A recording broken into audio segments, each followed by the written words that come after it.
ଯେତେବେଳେ ପ୍ରଭୁଙ୍କ ନିକଟରେ ଆପଣମାନେ ସମର୍ପଣ କରିବେ ତାହା ଆପଣମାନଙ୍କ ଜୀବନକୁ ଶରୀରକୁ କ'ଣ କରିବ? ହାଲକା କରିବ। Hallelujah hallelujah. ସେ ପ୍ରଭୁ ଯୀଶୁ ଖ୍ରୀଷ୍ଟ ସେ କାଲଭରୀ କ୍ରୁଶରେ ସେ ତାହା ନେଇ ଅଛନ୍ତି। ହାଲେଲୁୟା। ତ ସେ କହୁଛନ୍ତି ସେଥିପାଇଁ ସେ ସମାପ୍ତ କରିଅଛନ୍ତି। ଆଉ କୌଣସି ବ୍ୟବସ୍ଥା ନାହିଁ କି କୌଣସି ପାପ ନାହିଁ। ଯଦି ଜଣେ ବ୍ୟକ୍ତି ପ୍ରଭୁ ଯୀଶୁ ଖ୍ରୀଷ୍ଟଙ୍କର ଠାରେ ରହିବ ଏବଂ ପ୍ରଭୁଙ୍କ ସ୍ୱଭାବ ଅନୁସାରେ ଯଦି ଜୀବନ କାଟିବ ତ ସେଥିପାଇଁ ପ୍ରଭୁ ଯୀଶୁ ଖ୍ରୀଷ୍ଟ ମାନଙ୍କୁ କହୁଅଛନ୍ତି। ହାଲେଲୁୟା।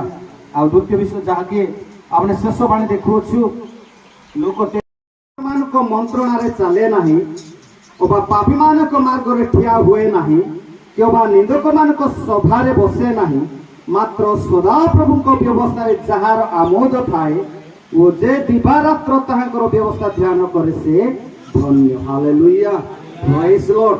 ଜଣେ ଧାର୍ମିକ ବ୍ୟକ୍ତି ଦୁଷ୍ଟ ଲୋକମାନଙ୍କ ମନ୍ତ୍ରଣାରେ ଚାଲେ ନାହିଁ। ଦୁଷ୍ଟମାନଙ୍କର ମନ୍ତ୍ରଣା କ'ଣ? ସେମାନେ କ'ଣ କରିଥାନ୍ତି? ସେମାନେ ଅନ୍ୟ ଲୋକର ଅପକାର ବିଷୟ ସଦାବେଳେ ଚିନ୍ତା କରିଥାନ୍ତି।